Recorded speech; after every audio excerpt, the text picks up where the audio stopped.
So hi everyone, welcome back to my channel. അപ്പോൾ ഇന്ന് ഞാനിവിടെ ഒരു വെറൈറ്റി ഐറ്റമായിട്ടാണ് വന്നിരിക്കുന്നത്. ഏത്തക്ക പുഴുങ്ങിയതാണ്.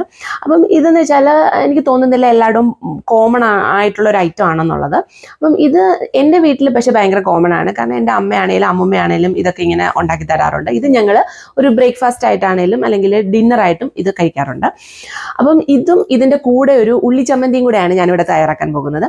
അപ്പം ഇത് ഭയങ്കര ഹെൽത്തി ആയിട്ടുള്ള ഒരു സാധനമാണ്. ഇത് ഭയങ്കര സിമ്പിളാണ് തയ്യാറാക്കാൻ. എല്ലാവർക്കും ഇങ്ങനെ തയ്യാറാക്കിയിട്ട് എല്ലാവരും ഒന്ന് കഴിച്ചു നോക്കണം. അപ്പം നമുക്ക് കുക്കിങ്ങിലേക്ക് കടക്കാം. അപ്പോൾ കുക്കിങ്ങിലേക്ക് കടക്കുന്നതിന് മുന്നേ ഈ വീഡിയോയുടെ അവസാനം ഞാൻ കുറച്ച് കോഴികളെ കാണിക്കുകയാണ്, കോഴിക്കുഞ്ഞുങ്ങൾ. അപ്പം ഞങ്ങൾക്ക് ഇവിടെ ബാക്ക് യാർഡിൽ കുറച്ച് കോഴിയൊക്കെ ഉണ്ട്. ഒരു 10, 25, 30 കോഴികളോളം ഉണ്ട്.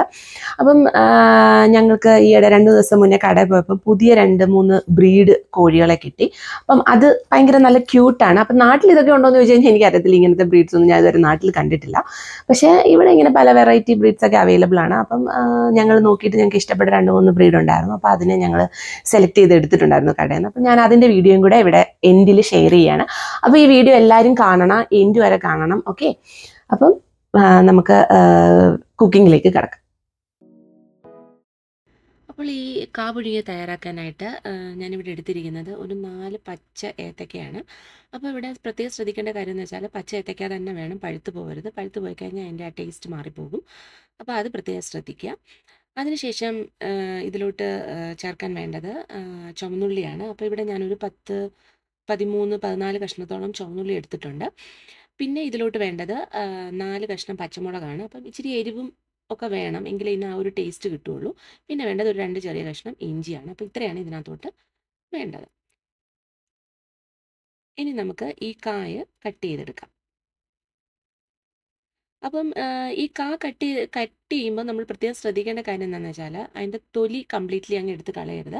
കുറച്ച് തൊലി വെച്ചിട്ട് വേണം ഇത് കട്ട് ചെയ്യാനായിട്ട്. അതായത് തൊലി കുറച്ച് പുറമേയുള്ള ആ തൊലി ചീകി എടുക്കുകയാണ് ചെയ്യുന്നത്. അപ്പോൾ ഇതിൻ്റെ തൊലിക്കകത്താണ് ഇതിൻ്റെ ഗുണം ഇരിക്കുന്നത്. അപ്പോൾ ഈ തൊലിയും കൂടെ വെച്ചിട്ട് വേണം നമ്മളിത് പുഴുങ്ങാനായിട്ട്, എങ്കിലേ ആ കറക്റ്റ് ടേസ്റ്റ് കിട്ടുള്ളൂ. അപ്പോൾ പ്രത്യേകം ശ്രദ്ധിക്കണം.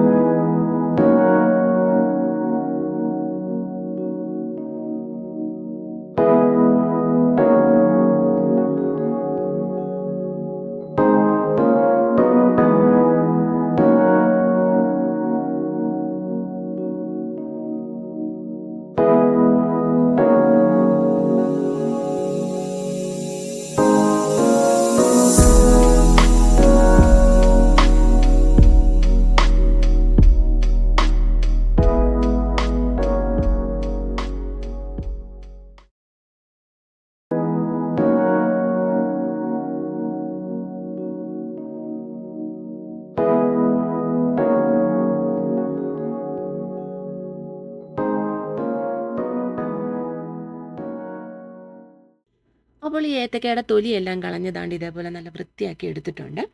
അപ്പം ഇതേപോലെ ഇരിക്കണം, തൊലിയെല്ലാം കളഞ്ഞ് കഴിയുമ്പോൾ ദാണ്ട് ഇതേപോലെ ഇരിക്കണം. ഇനി നമുക്കിത് കട്ട് ചെയ്ത് എടുക്കാം. അപ്പോൾ ഇത് കട്ട് ചെയ്യുമ്പം ഒരു ഏത്തക്ക ഞാൻ 3ആയിട്ടാണ് കട്ട് ചെയ്യുന്നത്. എന്നിട്ട് അത് നടുക്കൂടെ ഇങ്ങനെ ഒന്നും കൂടെ കട്ട് ചെയ്യുകയാണ് ചെയ്യുന്നത്. അപ്പോൾ ഇത്രയും മതി. അപ്പോൾ ഇത് അത്യാവശ്യം ഞാൻ എടുത്തിരിക്കുന്ന അത്യാവശ്യം വലിപ്പമുള്ള ഏത്തക്കയാണ്. അപ്പോൾ അതുകൊണ്ട് അതിങ്ങനെ കട്ട് ചെയ്താൽ മതി. അപ്പോൾ ഇത് ഇങ്ങനെ കട്ട് ചെയ്യുമ്പോൾ കാണാനൊരു രസം ഉണ്ടാവും, കഴിക്കാനും ഒരു രസം ഉണ്ടാവും. അങ്ങനെയാണ്.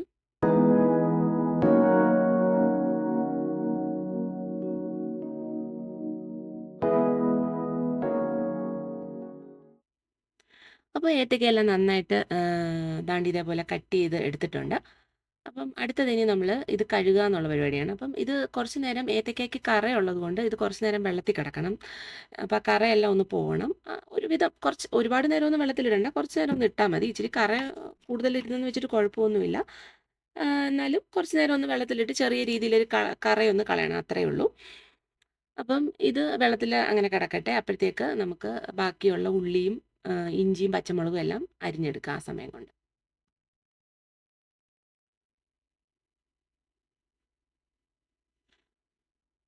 അപ്പം അടുത്തത് ഉള്ളി അരിയാണ്. അപ്പം ഇത് ഇത്തിരി വലിയ ഉള്ളിയാണ്, അതുകൊണ്ട് ഞാനൊന്ന് കണ്ടിച്ചെടുക്കുകയാണ് ചെയ്യുന്നത്.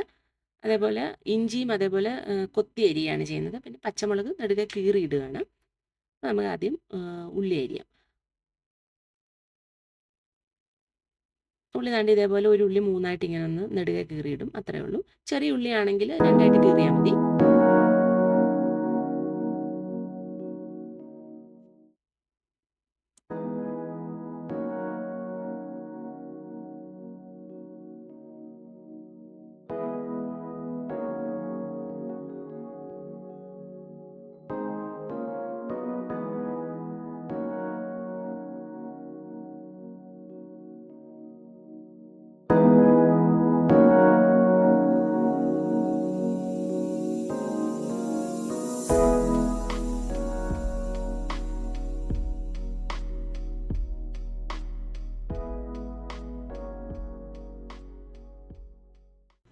അപ്പോൾ ദാണ്ട് ഇതെല്ലാം ഈ പരുവത്തിന് ഇങ്ങനെ അരിഞ്ഞെടുക്കുക.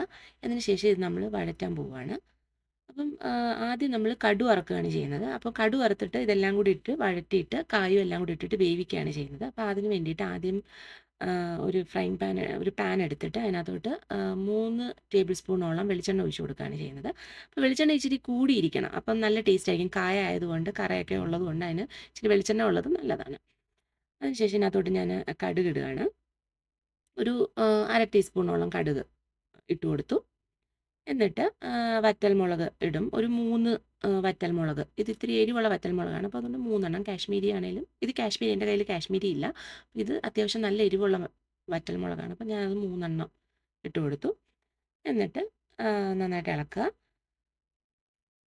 എന്നിട്ട് കുറച്ച് കറിവേപ്പിലയും കൂടെ ഇതിനകത്തോട്ട് ചേർത്ത് കൊടുക്കുക.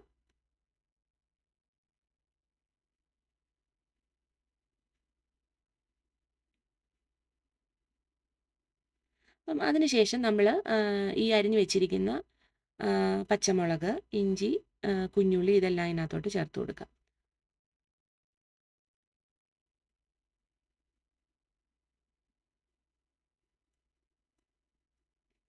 എന്നിട്ട് നന്നായിട്ട് ഇളക്കി യോജിപ്പിക്കുക.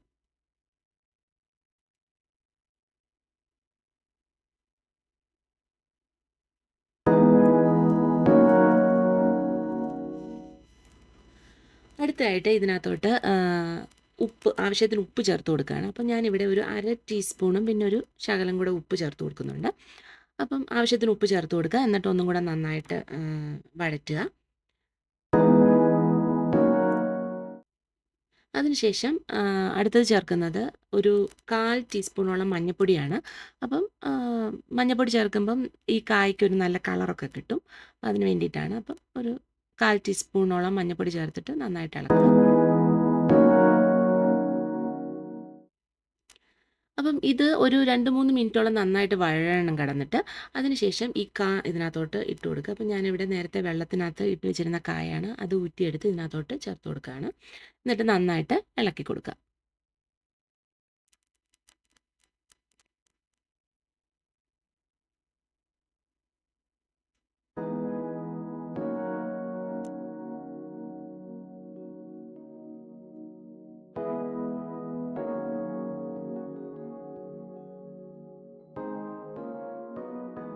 അപ്പോൾ ഇത് ഈ സമയത്ത് വേണമെന്നുണ്ടെങ്കിൽ ഉപ്പ് നമുക്ക് നോക്കാം. ഉപ്പ് വേണമെന്നുണ്ടെങ്കിൽ ഈ സമയത്ത് ചേർത്ത് കൊടുക്കാം ആവശ്യമുണ്ടെങ്കിൽ.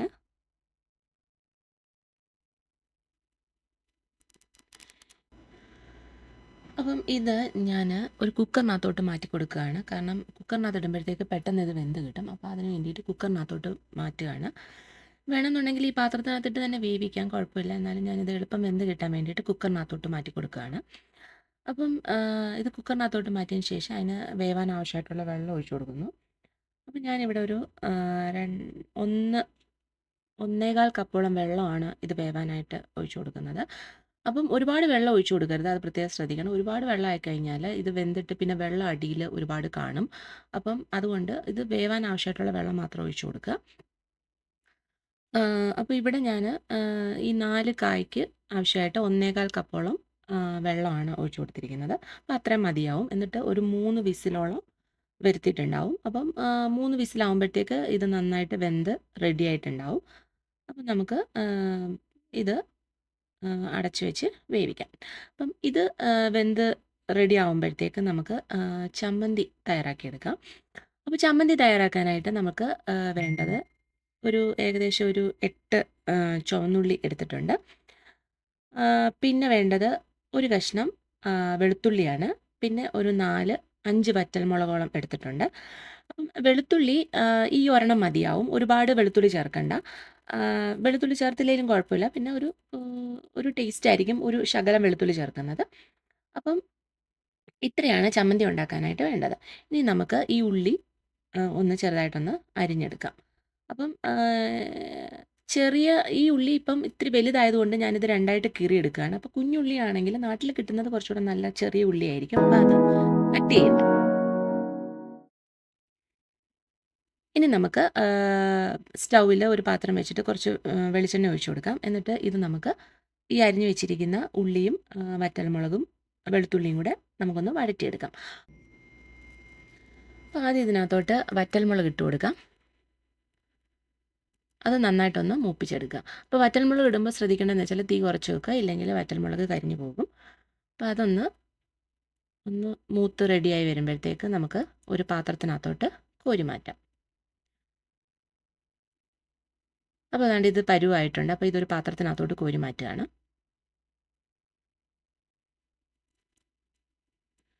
അതിനുശേഷം ഇതേപോലെ ചുവന്നുള്ളിയും വെളുത്തുള്ളിയും കൂടി ഇതിനകത്തോട്ടിട്ട് കൊടുത്തിട്ടൊന്ന് വഴറ്റിയെടുക്കുകയാണ്. അപ്പോൾ ഇത് നന്നായിട്ട് വഴലണം കേട്ടോ.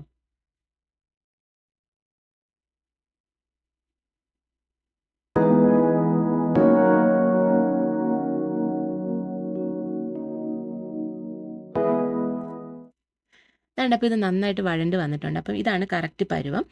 അപ്പം ഇത് അത്യാവശ്യം നല്ല രീതിയിൽ വഴറ്റിയെടുക്കുക. വഴന്നില്ലെങ്കിൽ ഒരു പച്ച ചൊവ ഉണ്ടാവും ചമ്മന്തി ഉണ്ടാക്കുമ്പം. അപ്പം അതാവുമ്പോഴത്തേക്ക് ആ ഒരു ടേസ്റ്റ് കിട്ടില്ല. അതിന് വേണ്ടിയിട്ടാണ് നന്നായിട്ട് വഴറ്റിയെടുക്കുന്നത്. അപ്പോൾ ഇത് വഴറ്റി കഴിയുമ്പോഴത്തേക്ക് ആ എണ്ണ കുറച്ച് അധികം ഉണ്ടാവും. അത് കളയരുത് കേട്ടോ. അത് നമുക്ക് ലാസ്റ്റ് ഈ ചമ്മന്തി ഉണ്ടാക്കി കഴിയുമ്പോഴത്തേക്ക് അതിനകത്തോട്ട് ഒഴിച്ചു കൊടുക്കാം. ഇനി നമ്മൾ ഈ വഴറ്റിയെടുത്ത സാധനങ്ങളെല്ലാം കൂടി ഒരു മിക്സിക്കകത്തോട്ടിട്ട് അടിച്ചെടുക്കുകയാണ് ചെയ്യുന്നത്. അപ്പോൾ മിക്സിക്കകത്ത് ഇടുമ്പം നമ്മൾ വല്ലാണ്ട് അങ്ങ് അരച്ച് പേസ്റ്റ് ആക്കരുത്.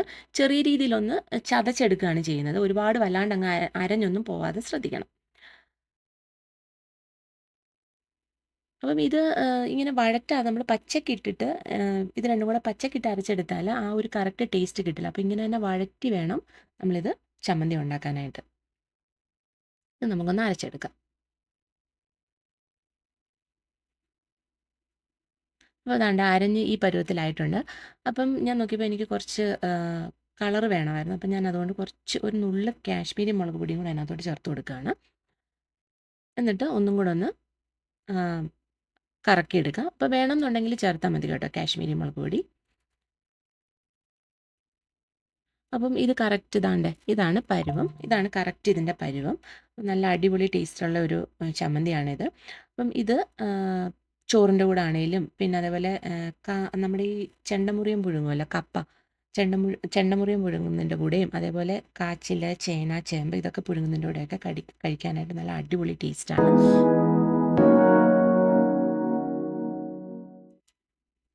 അപ്പം ഞാൻ നേരത്തെ ഞാൻ പറഞ്ഞ പോലെ ആ വെളിച്ചെണ്ണ വറുത്ത് വെച്ചിരുന്ന വെളിച്ചെണ്ണ ഇതിനകത്തോട്ട് ചേർത്ത് കൊടുക്കുകയാണ്. അപ്പോൾ അതേപോലെ തന്നെ അതിൻ്റെ കൂടെ തന്നെ പച്ച വെളിച്ചെണ്ണയും കൂടെ ഇതിൻ്റെ കൂടെ ചേർത്ത് കൊടുക്കുകയാണ്. എന്നിട്ട് ഒരു ലേശം ഉപ്പും കൂടി ഇട്ട് നന്നായിട്ടൊന്ന് ഇളക്കിയെടുക്കാം. അപ്പം വെളിച്ചെണ്ണ എത്രത്തോളം ചേർത്ത് കൊടുക്കുന്നോ അത്രത്തോളം നല്ലതാണ്. അപ്പം ഒന്ന് ഇളക്കിയിട്ട് വെളിച്ചെണ്ണ വേണം എന്നുണ്ടെങ്കിൽ കുറച്ചും കൂടി ചേർത്ത് കൊടുക്കാം. അപ്പോൾ വെളിച്ചെണ്ണ മുന്നിൽ നിൽക്കുന്നത് നല്ല ടേസ്റ്റ് ആയിരിക്കും ഈ ചമ്മന്തിക്ക്. കാരണം എരിവൊക്കെ ഉള്ളതുകൊണ്ട് അത് ഇച്ചിരി വെളിച്ചെണ്ണ ഉള്ളത് നല്ലതാണ്.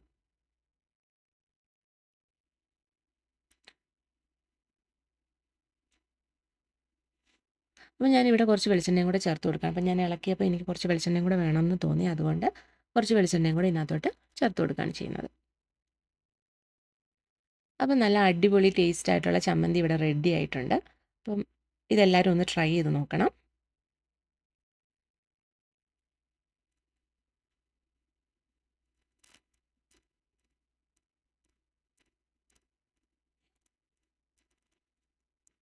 ഇനി നമുക്ക് നമ്മുടെ കായയുടെ മൂന്നാമത്തെ വിസിലും വന്നിട്ടുണ്ട്. അപ്പോൾ കാ വെന്തോന്നുള്ളത് നോക്കാം. ഇതാണ് നമ്മുടെ കാ ഇവിടെ അടിപൊളിയായിട്ട് വെന്ത് നല്ല അടിപൊളിയായിട്ട് വന്നിട്ടുണ്ട്. അപ്പം ഇതാണ് ഇതിൻ്റെ കറക്റ്റ് പാകം എന്ന് പറയുന്നത്. നന്നായിട്ട് വെന്തിട്ടുണ്ട്. അപ്പോൾ അതിൻ്റെ തൊലിയും ആ കായും എല്ലാം കൂടെ ഇതാണ് കറക്റ്റ് പരുവം. നമുക്കിതൊരു പാത്രത്തിനകത്തോട്ട് മാറ്റാം. അപ്പം ഇങ്ങനെ ഈ രീതിയിൽ ട്രൈ ചെയ്യാത്തവരുണ്ടെന്നുണ്ടെങ്കിൽ ഈ രീതിയിലൊന്ന് ട്രൈ ചെയ്ത് നോക്കുക. ഇത് ഭയങ്കര അടിപൊളി ടേസ്റ്റാണ്. അപ്പം ഞാൻ നേരത്തെ പറഞ്ഞ പോലെ ആ ചമ്മന്തിയും കൂടെ മുക്കി വേണം ഇത് കഴിക്കാനായിട്ട്. ഇത് മാത്രമായിട്ട് കഴിക്കാനും നല്ല ടേസ്റ്റാണ്. ബട്ട് ചമ്മന്തിയും കൂടെ ആകുമ്പോഴത്തേക്ക് അതിൽ നല്ല അടിപൊളി ടേസ്റ്റാണ്. അപ്പം എല്ലാവരും വീട്ടിലൊന്ന് ട്രൈ ചെയ്ത് നോക്കുക. എന്നിട്ട് അഭിപ്രായങ്ങൾ അറിയിക്കുക.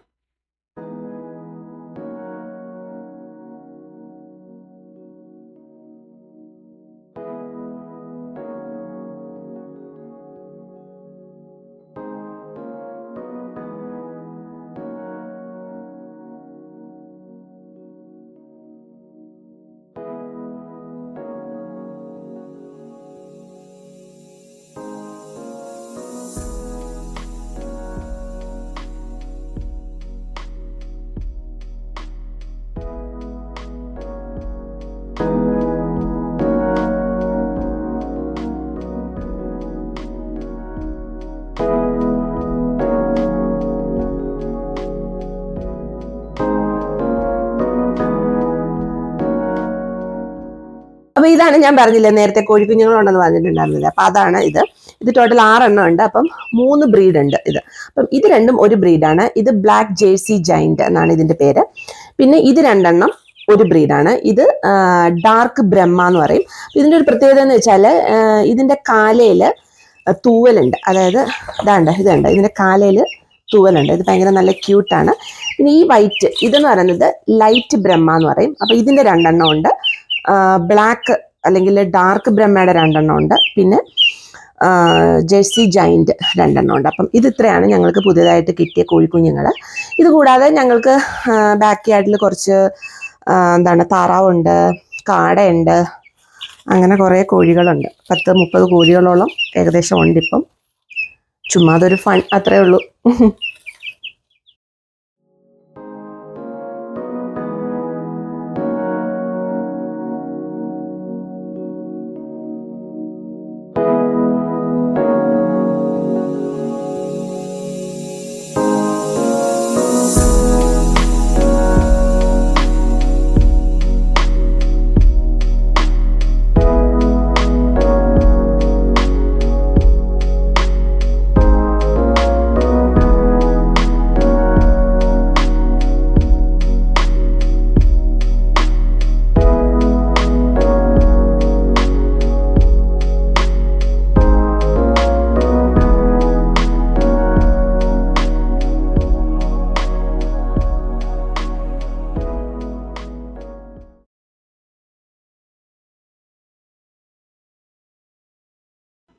അപ്പോൾ അതാണ് നമ്മുടെ കോഴിക്കുഞ്ഞുങ്ങളെല്ലാം താണ്ടി ഇതേപോലെ ഒരു ബോക്സിനകത്താക്കിയിട്ട് ഗരാജിൽ വെച്ചിരിക്കുകയാണ്.